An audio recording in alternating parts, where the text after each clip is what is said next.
It's just past 7 p.m. The news for this first day of March. Good evening.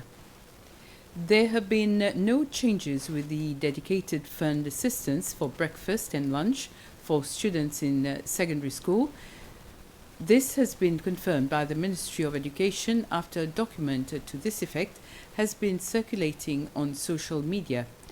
During a press conference this afternoon, the Principal Secretary for Education, Myrna Hulantin, said this document is false. The Ministry assures the public that the breakfast program and the dedicated fund to assist students and parents is continuing without the need for them to provide the documents that has been mentioned in the letter which is being circulated on social media. The Ministry of Education strongly condemns the circulation of false information on social media.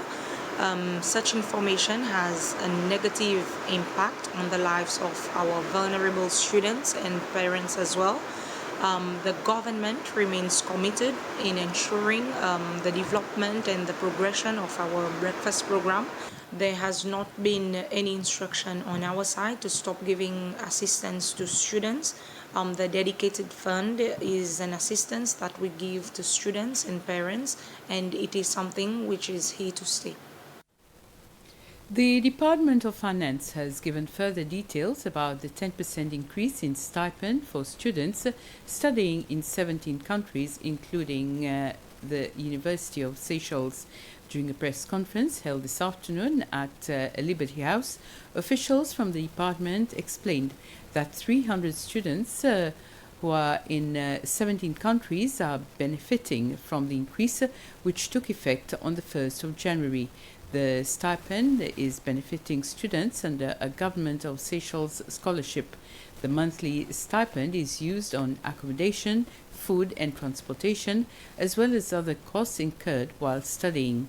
The Controller General at the Department of Finance, Astrid Tamatav, says the revision has been taking into account the cost of living in certain countries. The last revision in stipend, the overall one, was in 2019, where all students received a 10% increase with their stipend. And we know since 2020, with the COVID, and in 2021, the UK and Russia war, the cost of living in several countries have increased significantly. And this has created a great struggle for certain students to make ends meet. And the Ministry of Education submitted a proposal to Ministry of Finance for an increase in stipend for students living abroad and even those studying locally. So with that, we made our research to see the real increase in cost of living, average increase in cost of living abroad versus the stipend students were receiving. And with that, we've identified a mean average of 10% increase in cost of living. And this is the reason why government has approved for 10% for 17 countries. And the 17 countries are countries where the cost of living were above the stipend government were paying, of which 2 countries were minimum, 2% and 4%, but 17 countries were adversely affected. Véronique Bresson is the new Principal Secretary for Employment. This was announced today by the President's Office, previously a Special Advisor to the Minister and Principal Secretary for Employment between March 2012 and October 2016. Ms. Bresson holds a BSc in Law with Employment Relations. Her last position was that of Executive Director in the Office of the Minister of Employment and Social Affairs. The President has thanked the outgoing Principal Secretary for Employment, Jules Baker, who recently completed his contract and leaves the public service after 30 years to pursue other interests.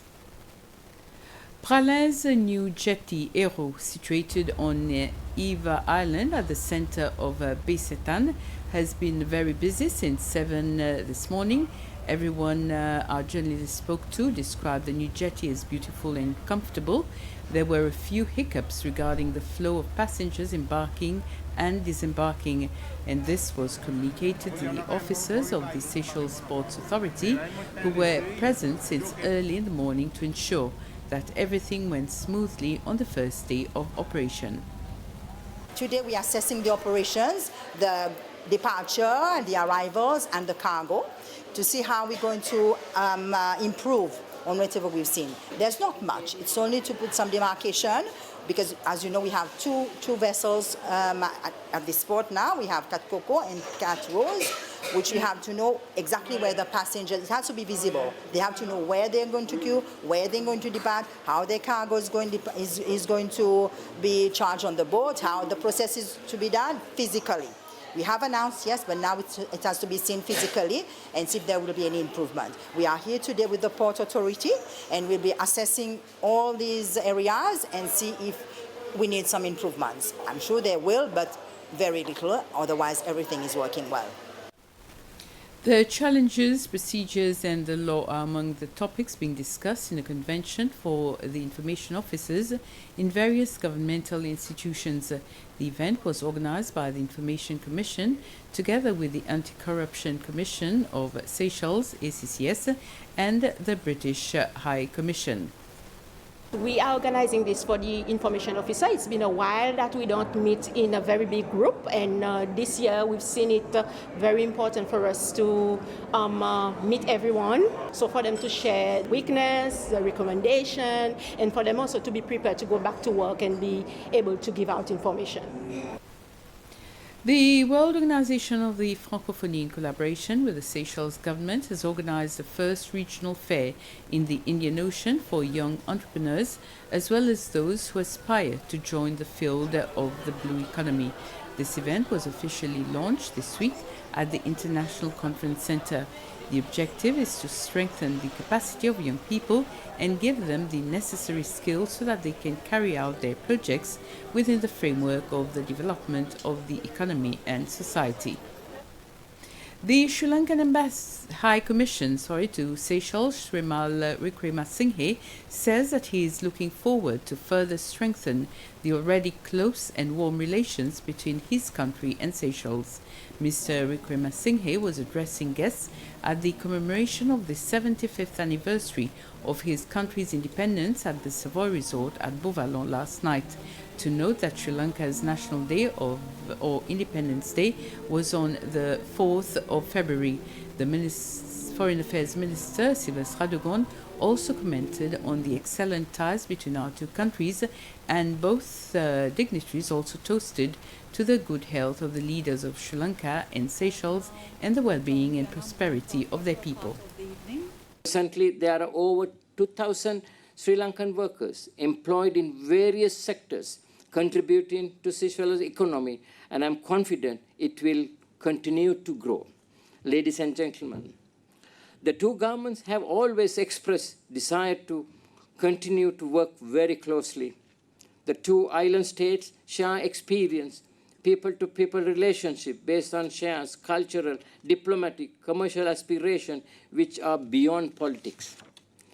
Cooperation has developed numerous fields, and as trade and investment, air link, health, fisheries, maritime security, defense, education, tourism, energy, legal affairs, and will continue to consolidate in the years to come.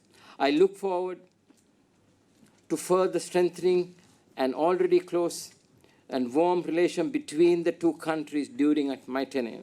I would like at the outset to convey the warm message of congratulations from President Wavel Ramkalawan, the government and the people of Seychelles, to His Excellency President Ranil Wickramasinghe, the government and the people of Sri Lanka, and to you, High Commissioner, and the Sri Lankan community in Seychelles. We wish Sri Lanka continued peace, prosperity, and success in her march towards further progress. Sri Lanka has a rich history and culture, with many memorable events shaping its heritage as a proud nation. Last year, Sri Lanka faced an unprecedented political and economic crisis in its recent history. It was a severe test for Sri Lanka's democracy and unity. Sri Lanka is now in the process of rebuilding, of consolidating its gains, of political, social, and economic reforms. The country is now making steady progress, but many challenges still remain. And with this, we end the news summary. We'll be back at 8 with the news bulletin in Creole. Bye for now.